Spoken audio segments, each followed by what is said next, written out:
જય Shri Ram and good morning મિત્રો. વાગી ગયા છે 7 ને મહાદેવના દર્શન કરવા ચાલો કરી નાખો મિત્રો. ચાલી ગયા આપણે જઈએ મહાદેવના દર્શન કરવા. મંદિર આપણે નીચે છે મિત્રો. મહારાજ પણ આજે આવી ગયા છે.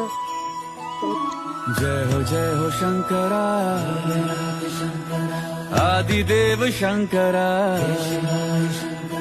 तेरे जाप के बिना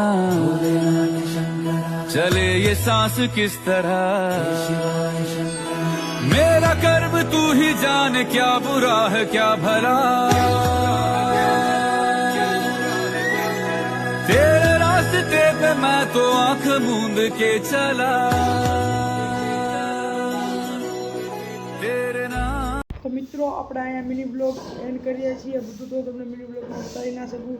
મારો ફૂલ વિડીયો યુટ્યુબ ઉપર આવી ગયો છે, તો જોઈને લાઈક કરી આવો, શેર કરી આવો અને સબસ્ક્રાઈબ કરી આવ્યો. મળીએ આપણે બીજા વિડીયોમાં. ત્યાર સુધી જય શ્રી રામ, બાય.